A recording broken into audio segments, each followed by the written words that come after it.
上集说到，谭阳为救王后素容被下令处死，王上还对素容说了很伤人的话。但当王上离开后，却看到约定的暗号，这才明白王上可能早就有了计划。为了确定心中的猜想，同时让大王大妃相信他们之间生出了嫌隙，素容假装伤心过度的抱着假死谭阳，嘴里不断的说着为什么丢下他。在谭阳的尸体快被押送出城时，哲宗安排手下赶到收买民夫，说想好好安葬，将谭阳成功的救下。为了保护他的安全，将他悄悄带走。随后素容连忙赶到亭子，找到哲宗，询问起谭阳的下落。哲宗让他别担心，自己已经安排好了一切，现在他应该已经被红别间成功救下了，等过2天就会将他带回家乡与母亲团聚，免去母女2人的奴籍，从此好好生活。素容完全没想哲宗会安排得如此周到，随即笑着夸他是个仁义的好君主。之前他对不好的印象完全改变，现在对他另眼相看了，说他做得很好。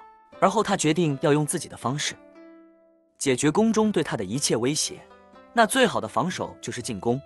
他决定化身为精神病，把惹过他的人都一起收拾掉。金炳银找上金佐根，询问他是否真的要除掉素容。对方回复称，素容此时早已是哲宗的人，且已经彻彻底底地背叛了家族。2人谈话间产生了分歧，金炳银也是直接向他表明了自己的立场和决定，直言金佐根如果真的对素容下手，那他就会与他断绝关系，且断不会手下留情。金佐根听了之后并没有生气，嘱咐金炳银可以随时回家。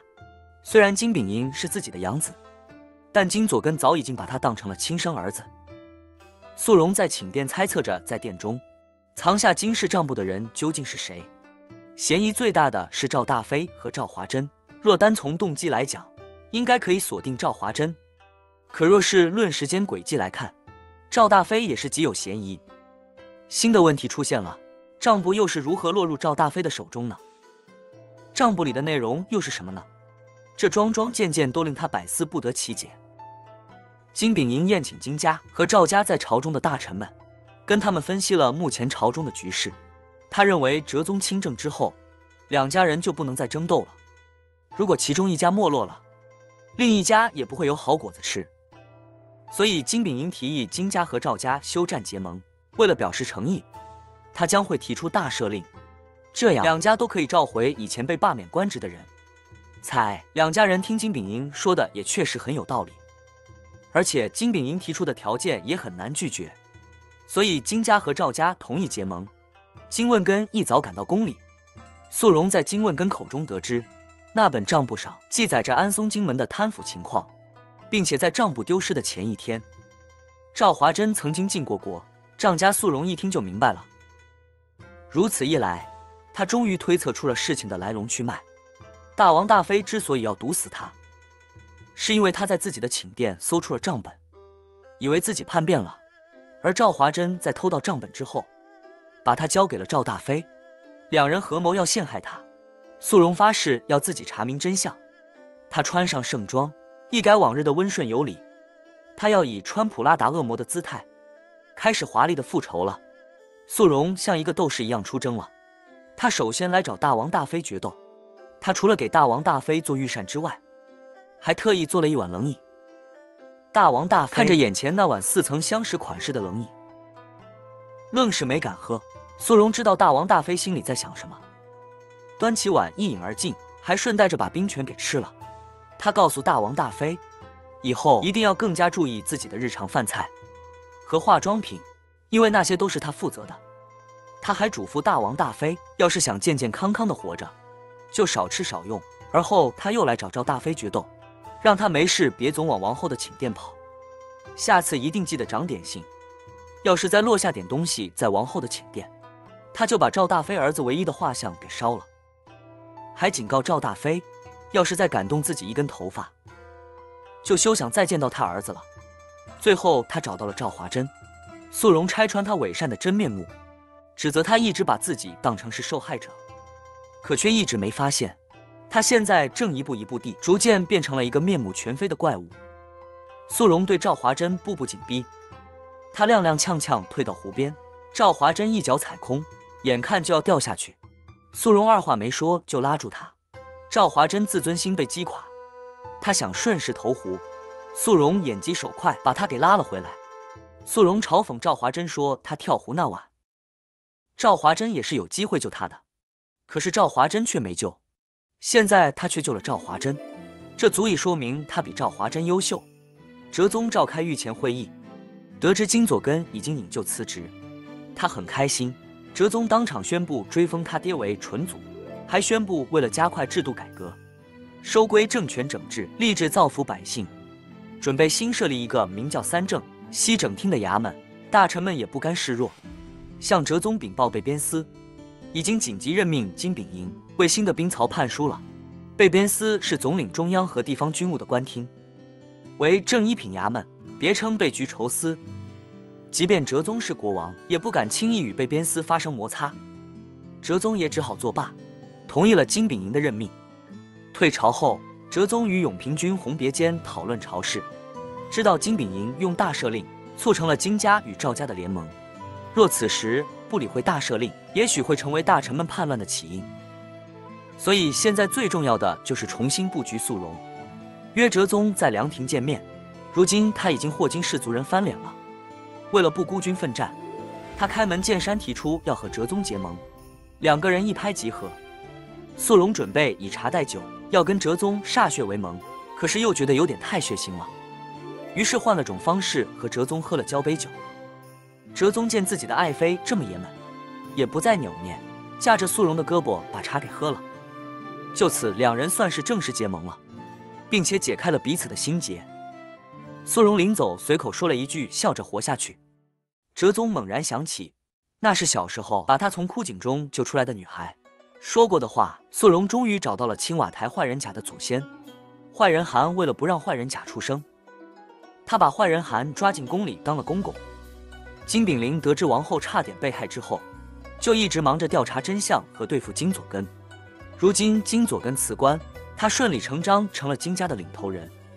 在见到肃容之后，他明确地表示，时间会证明他不是金氏家族的同伙，然后就潇洒地转身离开了。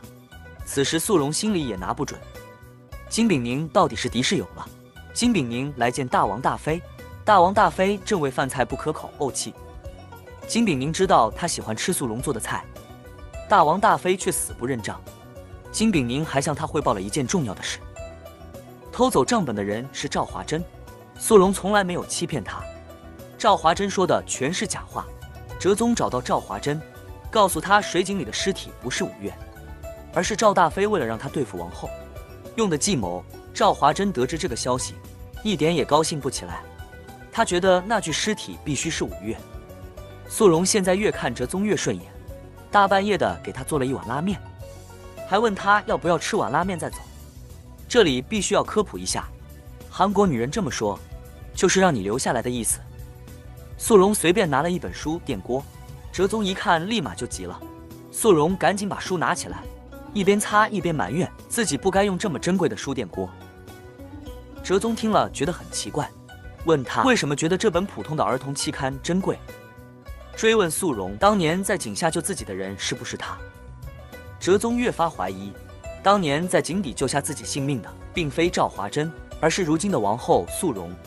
肃容也摊牌了，那人就是他，还埋怨哲宗太胖了，把他的胳膊都累出肌肉了。哲宗一听肃容说的和他想问的完全不是一个事情，赶忙追问他8年前那个小女孩是不是他。肃容没有正面回答这个问题，还说了些莫名其妙的话。哲宗看他装傻充愣的样子也不好，继续追问下去，神情上有些失落。哲宗说要加强王权，就必须有强有力的军事力量支撑，于是开始认真研究兵法。肃容赶忙安慰他，命运是既定的，倘若注定是个无能为力的结局，那也是历史趋势所致，并不能说明就是哲宗自身的原因。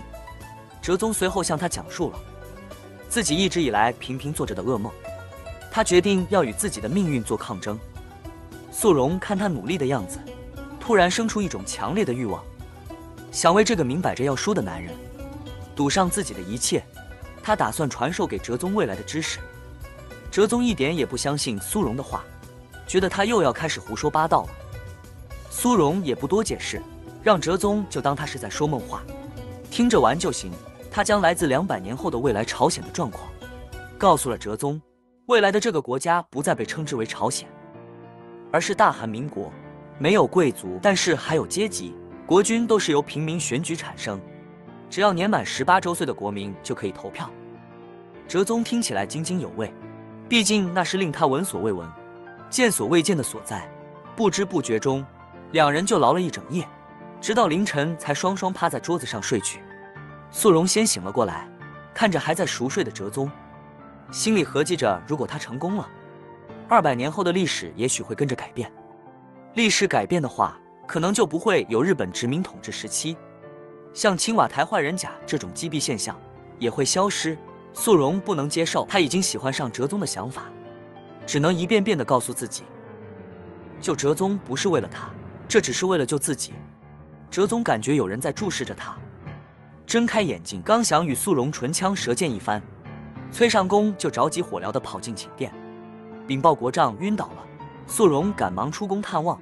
金问根先是向素荣诚恳地道歉，而后想到宫中实在是凶险万分，建议素荣放弃王后之位，如此才能长保性命无忧。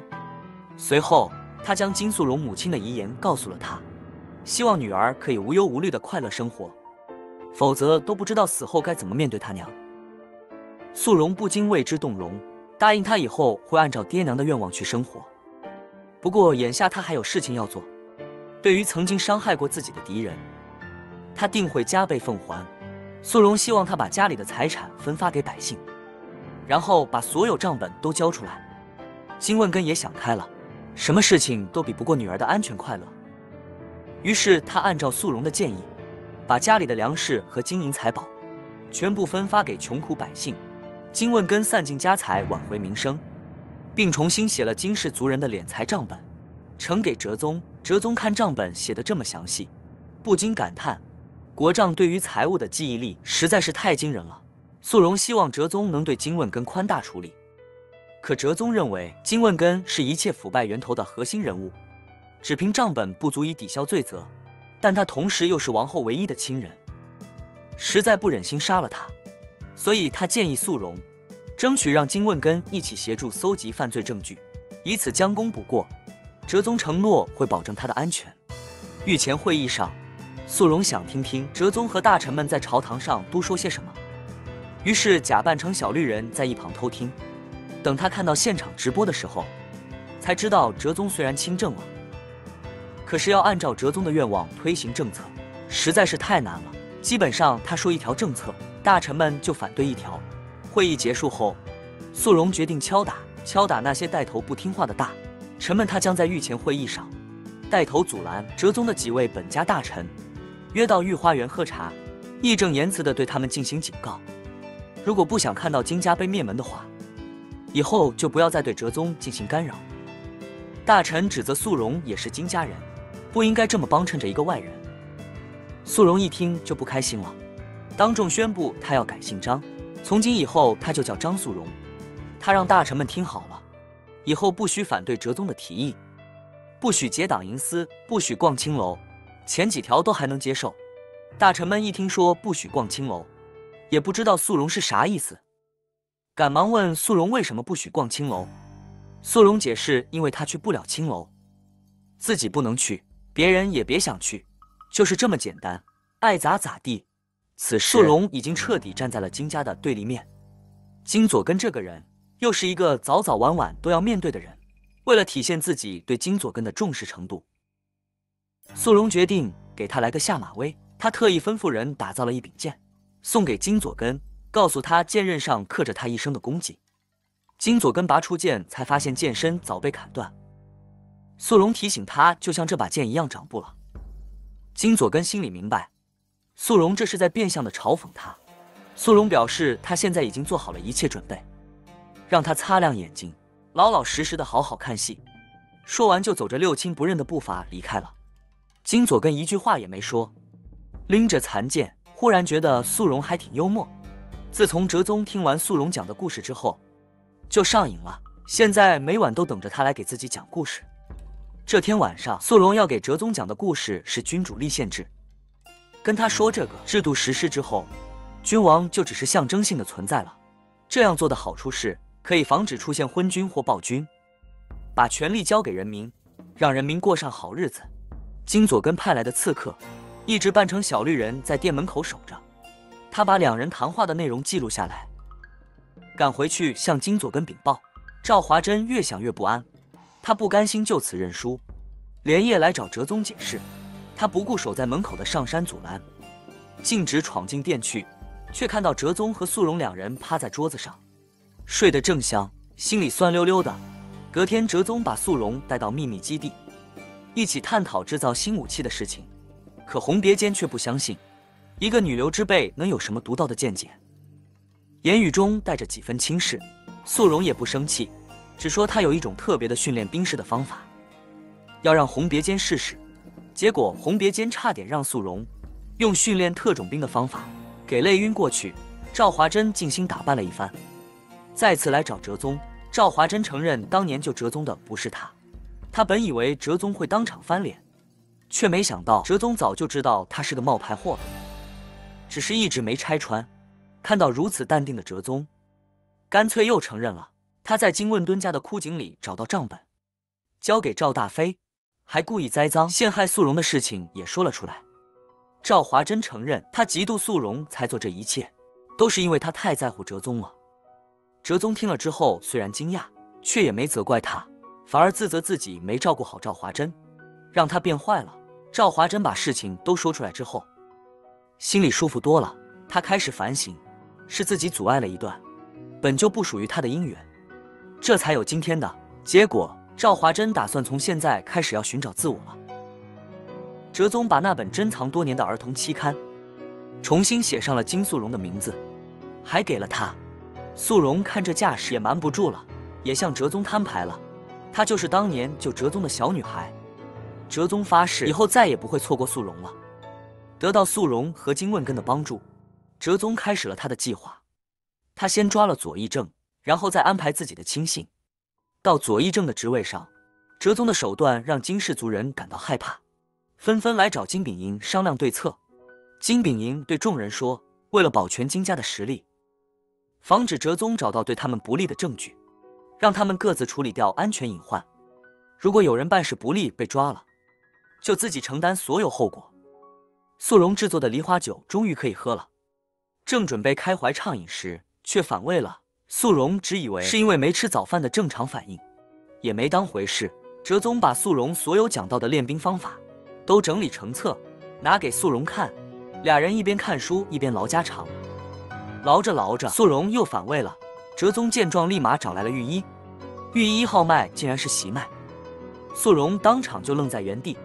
万万没想到，他这个30多岁的纯正抠脚大汉，自打第一次有亲戚来看他之后，又要经历第一次生孩子。哲宗激动得热泪盈眶，金素荣却傻眼了。素荣无法接受怀孕的事实，一气之下把乐得找不到北的哲宗和下人们全部赶了出去。哲宗不知道素荣为什么要这么生气，崔尚宫赶紧替王后解释，跟哲宗说王后并不是生气，而是因为太高兴了，这是王后表达喜悦的方式。哲宗一听觉得很有道理，认定素荣是得了孕期综合征。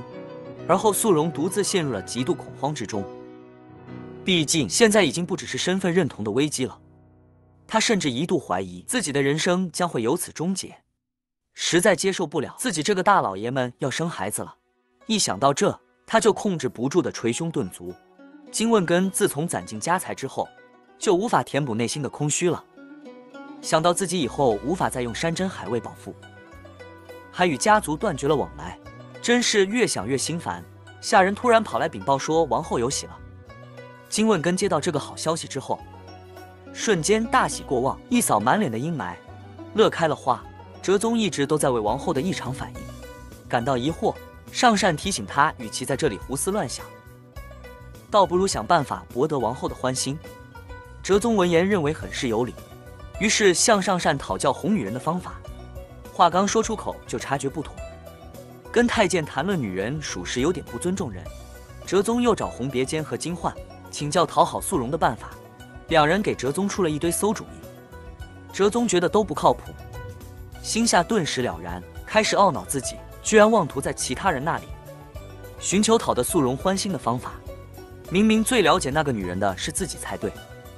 赵华珍决定要做一个好人。他听说金家和赵家要联手对付哲宗，于是秘密会见了忧郁症赵大寿，让他终止跟金家的合作，否则赵华珍就会跟他爹一起联合清哲宗派的赵氏宗亲，把忧郁症拉下网。一直压抑着自己不敢唠叨的崔尚宫，这回又有事情做了。崔尚宫给素容的孕期制定了完美胎教计划。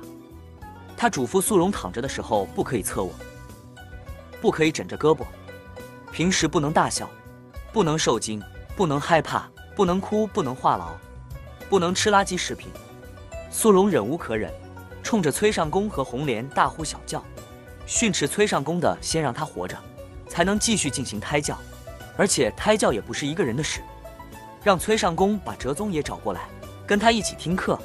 哲宗猜想，素容自从遇袭之后就一直闷闷不乐，大概是因为在深宫之中备受拘束，于是带他来到皇家行宫散心，并向他承诺，自己必定将朝鲜现有的顽疾消灭殆尽。素容心情一放松，脑筋就活络了。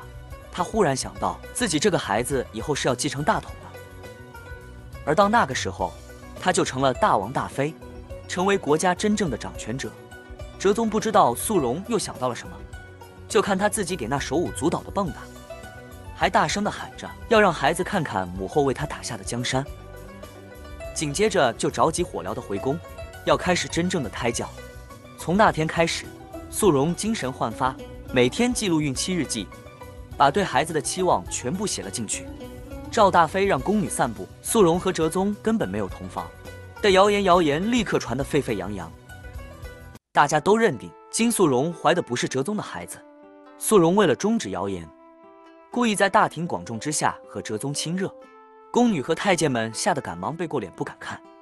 谣言不攻自破，赵华珍猜到谣言是赵大妃放出去的，于是来找他理论，警告他适可而止，不许他再做这样缺德的事，否则会害了整个赵氏家族。他要把赵大妃的所作所为都记录下来，如果赵大妃还要一意孤行的话，他就把一切公之于众。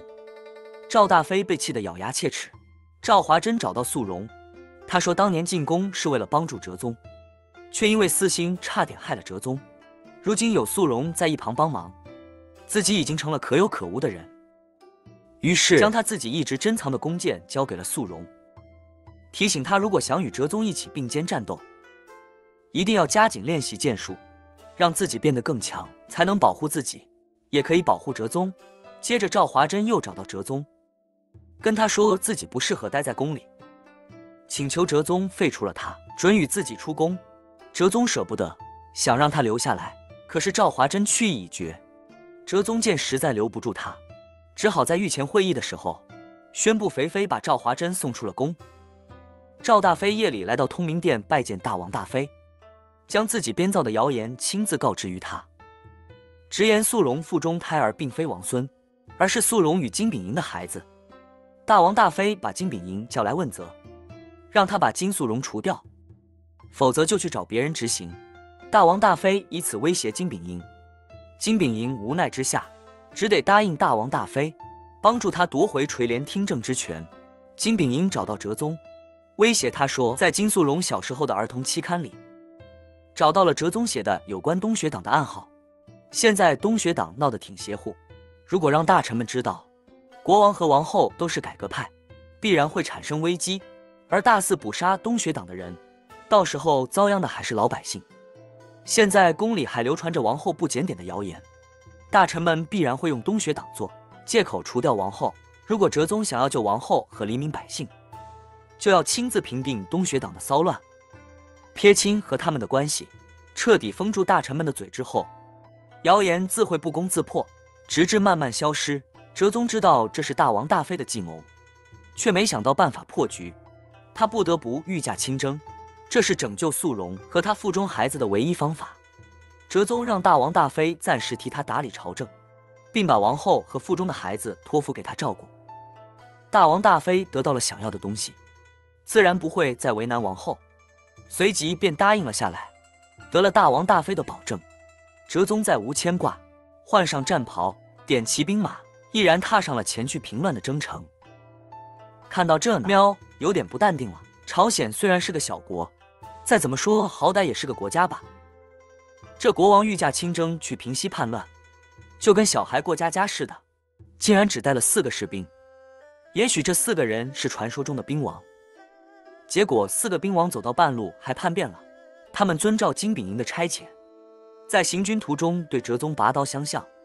哲宗早就猜测到会出现这个画面，熟练地抽出佩刀和金炳营打在一起。这回毕竟是生死局，两人相继放了大招。哲宗寡不敌众，寻机逃跑，遭到了金炳营一行的围追堵截。哲宗被追赶到一处悬崖，无奈之下只得选择跳下悬崖。金炳营回宫找到素荣，劝告他为了孩子跟家族和好，可素荣不答应。金炳营告诉素荣，无论什么时候需要帮助，都可以找他，他一定会倾尽全力守护他们母子安全。大王大妃堂而皇之坐上了王的宝座，他首先对官员进行了任免，把永平君贬去清水衙门，安排了一个闲职，还重新启用了被免职的金氏家族的幕僚。随着时间的流逝，素荣想念哲宗之情愈加强烈，万般无奈之下，只得找到其他嫔妃一起做游戏，却不曾想自己从头到尾心心念念的都是哲宗。于是他只好慌乱地拿起针线，继续赶制女工，却不慎刺破了手指。本也并不打紧，然而却不知为何，他只觉心口疼痛万分，疼得简直要不能呼吸，最后没忍住大哭起来。金炳英想要在宽县歇10日寻找哲宗，以确认他到底死没死。可大王大妃已经迫不及待了，他要马上宣布国王驾崩。令李兴军一番操作之后，即使哲宗活着回来，也不能继续当国王了。素荣全副武装，准备开始刺绣。崔尚宫突然闯了进来，告知素荣哲宗驾崩的消息。与此同时，在宫外的赵华珍也收到了哲宗驾崩的消息。在韩国古装影视剧中，国王驾崩之后，都会由内侍爬到房顶上喊上位父。上位父，朝鲜王朝的丧礼用语。国王一旦去世，国王身边的进士将其生前穿戴的龙袍拿起，爬到当时皇宫大殿的东南角，然后向北边大声地呼喊3声上位父。上位指的是皇上父，说的是回家，意思就是皇上，您快回来吧。喊完之后，再把衣服扔下来，由地面上的皇位继承者将衣服拾起，收拢好后装在盒子里，才能举行默哀仪式。由于上位父是必须要进行的仪式，即使大王大妃再着急，他也要至少等5天才能让新君登基。可他害怕哲宗真的会。上位父于是命令金炳营加大搜查力度，同时封禁所有进皇宫的城门。素荣得知哲宗去世的消息，非常伤心，看着哲宗写的胎教日记，悲痛之情瞬间无以复加，嚎啕大哭起来。永平君认为哲宗是被素荣和金炳义联手杀害的，冲进宫里要杀保王后给哲宗报仇。金炳营听到动静，带着护卫跟永平君对峙。正当两人互相指责的时候，素荣大致听出了哲宗是被金炳营害死的。崔尚宫和红莲跪求永平君，看在孩子的份上，千万不要伤害王后。永平君经过一番思想斗争后，终是放下了手中的武器，被金炳营命人给带了下去。素荣察觉到哲宗驾崩另有隐情，而且哲宗的对门外守卫森严，他不理解为什么对一个死人还要这般小心提防。素荣不相信哲宗已经死了，于是他化妆成内侍，让上善带着他混进店里进行调查。原来大王大妃找了一具被划烂脸部的尸体，冒充哲宗。可素荣毕竟是哲宗的枕边人，他伸手一摸就知道了，尸体不是哲宗。永平君和红别间都被关进牢房。素荣得知情况后，推测金炳营的计划出了差池，才把哲宗的新俘虏抓了起来。他断定，既然现在还没找到哲宗的真正尸体，那么哲宗一定还活着。崔尚宫和红莲伤心的嚎啕大哭，素荣不忍心看他们难过，跟他们说了哲宗一定还活着。谁曾想到，两人听了素荣的说辞之后，哭得更厉害了。崔尚宫以为素荣在缅怀先王，赶忙说国王永远都活在他们心中。素荣一听就急眼了，赶紧跟他们解释说哲宗是真的活着，现在没回来，有可能是受伤了，也有可能是被扣押了。素荣心里明白，现在只有他才能帮得上哲宗。为了不让大王大妃把他也控制起来，素荣画了一个病入膏肓妆给哲宗守灵。大王大妃和赵大妃不管怎么不待见，哲宗面子上的功夫还是要做的。赵大妃刚准备开始她的表演，素荣嗷的一声就窜上前去，瞬间入戏，哭的是撕心裂肺，把身后的2人直接就给镇住了。素荣哭得满地打滚，海豚音都给嚎出来了，眼见就要哭晕过去。崔尚宫赶忙给红莲一个眼神，按照事先计划好的，一边喊御医，一边把素荣给架了出去。大王大妃和赵大妃还处在震惊中，无法自拔，也不知道素荣这是真的还是装的。不过看他一副病殃殃的样子，加上还有孕在身，真是怕他再这么继续哭下去，把自己也给哭走了，就没把他当成威胁。大戏演完之后，素荣来到大灶殿与赵华珍密会。赵华珍看到素荣这副惨样，心一下就凉了半截。等崔尚宫和红莲都出去了，他微笑着告诉赵华珍，哲宗还活着，召他进宫就是想把这个消息告诉他。赵华珍得知消息之后，也是松了一口气，还有3天上复位仪式就结束了。金炳麟怕一旦没了对手之后，金家和赵家又会重新开始争斗，于是写了一封模仿信，让在座的各位大佬签字画押，以后大家都是一条绳上的蚂蚱，谁也别想搞事情。众人一听，小情绪就上来了，甩袖子就要走，刚到门口就看到门外一群士兵的影子。金炳银告诉他们，如果不签字的话，就得躺着出门。说完，自己先打了个样，把名字写在纸上，又按了手印。素荣让崔尚宫和红莲打听到了哲宗失踪的地点。夜深人静的时候，独自收拾好细软，背上赵华珍送的弓箭，要出宫去找哲宗。刚跑出寝殿，就遇到了值夜班的金炳银。他看出王后要去找哲宗，劝他老老实实的待在宫里，别动那些歪心思。素荣摊牌了，他告诉金炳银，他不是真正的金素荣，如果金炳银再阻拦他，他就不会在手下留情了。说完就朝金炳银的腿上射了一箭。金炳银愣在原地，万没想到心心念念的素荣妹妹竟然会这么对自己。素荣刚从宫墙上跳下去，就听见有人鼓掌，抬头一看，竟然是红莲和崔尚宫。2人早就看穿了素荣的计策，只是没当场拆穿，现在收拾好行装，要跟他一起去找哲宗。素荣之所以一直没告诉他们，就是因为不想连累他们，说死也没答应他们一同上路。谁还没点小计谋了？2人先是吓唬素荣说路上野兽众多，一个人上路异常危险，而后又说如果宫里发现王后不见了，2人也只好以死谢罪了，随即便抱着大哭起来。素荣见熬不过他们，只好答应带他们一起上路。崔尚宫早就准备好了衣服，3个人穿上宫装，大摇大摆地出了宫城。大王大妃亲政了，金佐根再次回到了权力中心。他得知王后半夜出宫的消息，猜到他已经知道哲宗没死，偷跑出王宫是要把哲宗给带回来。现在王后是微服出宫，要是让不知道他身份的人杀了他的话，那也不算是谋反了。金佐根和大王大妃一拍即合，准备派人在宫外杀了哲宗和素荣。哲宗果然还活着，他跳下悬崖之后，被一个采药人给救了。采药人看他穿着华丽，还有大批官兵一直在搜索他跳崖附近的地方，不用合计也知道他是一个惹上事的大人物，于是给他换上了普通人的衣服，把他藏在了深山的一处居所里养伤。素荣带着崔尚宫和红莲跋山涉水，风餐露宿赶往悬崖边。崔尚宫和红莲为这次出行做了充足的准备，一路上把素荣安排得明明白白的。饿了就用崔尚宫从宫里带出来的点心充饥，困了就铺上树叶睡一觉。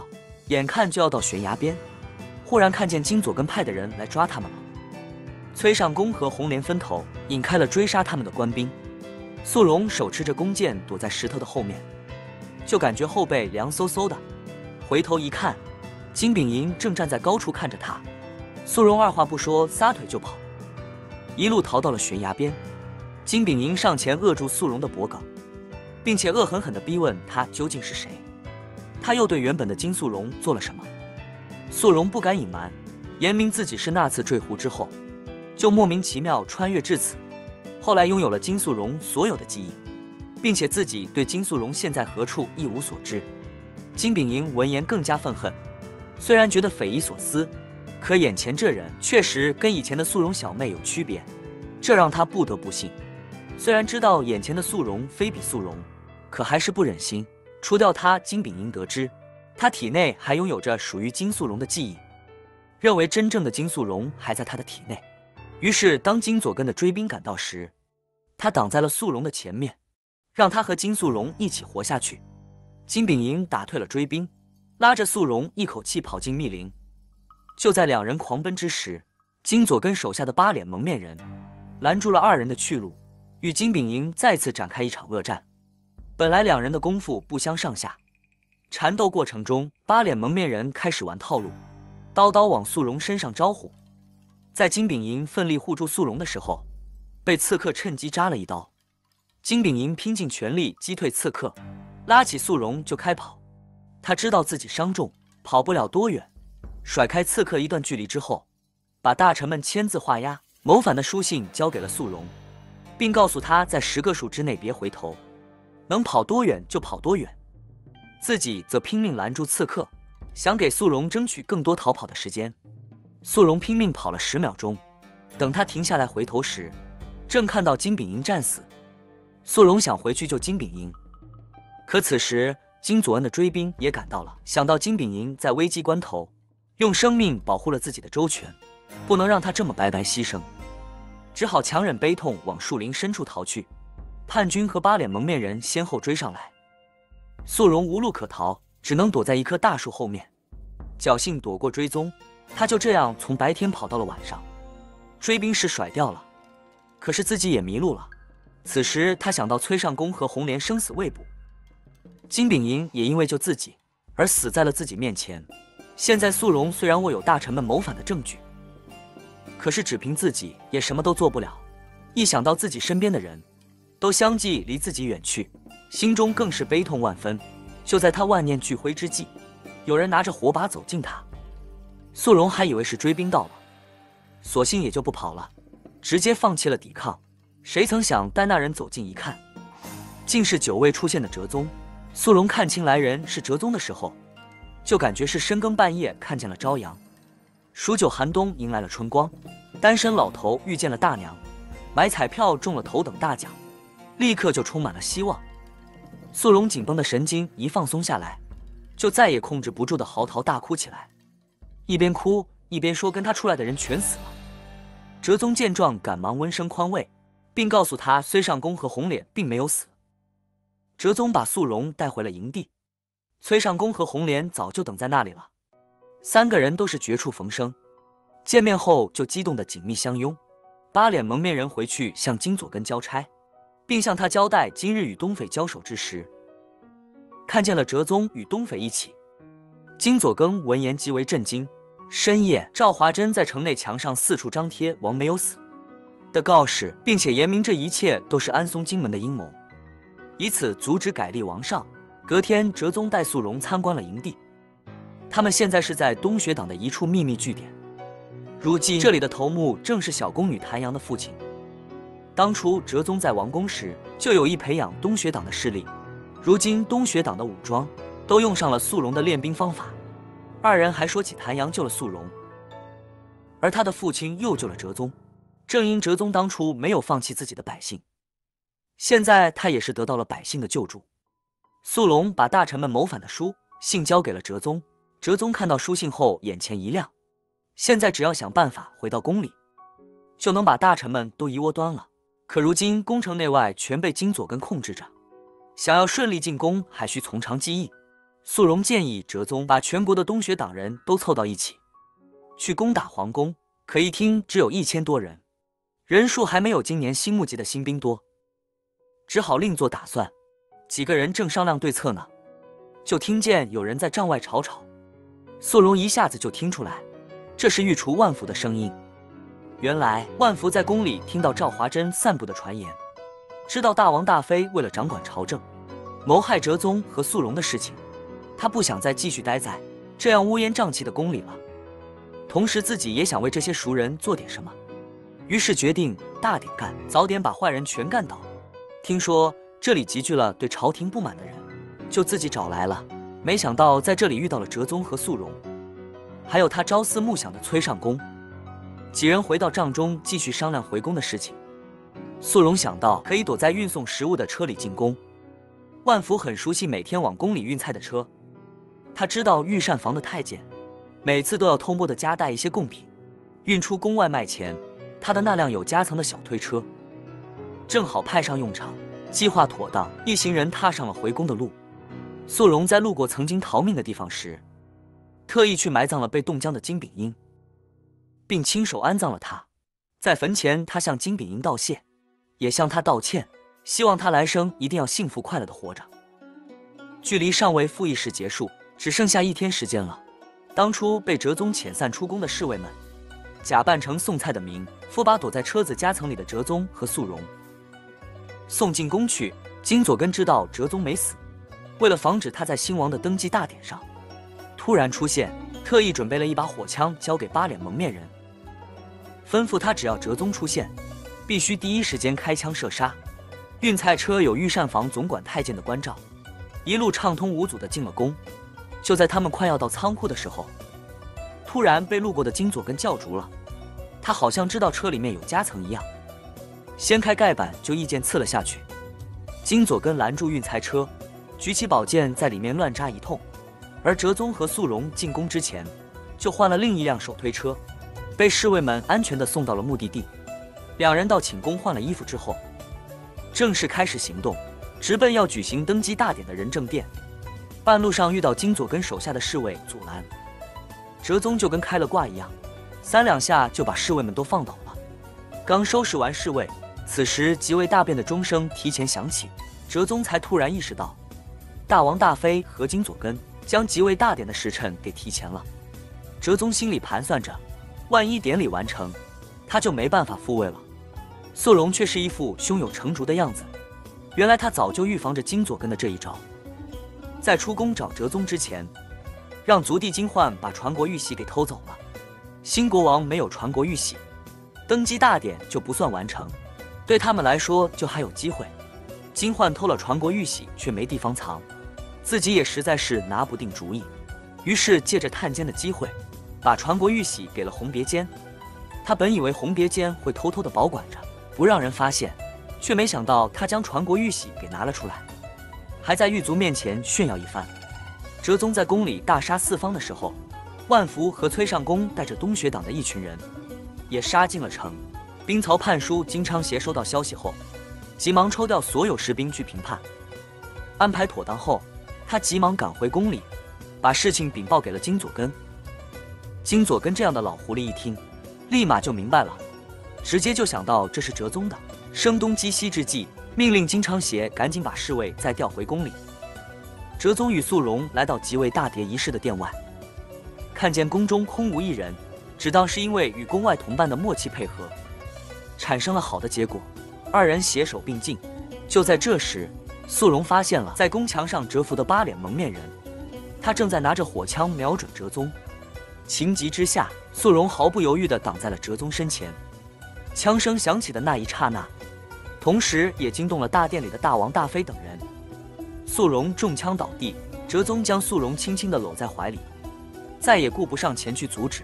即位大典，八脸蒙面人再次向哲宗开枪，哲宗也应声倒在地上。就在刺客想再补一枪的时候，红别监与永平君及时赶到，把他给吓跑了。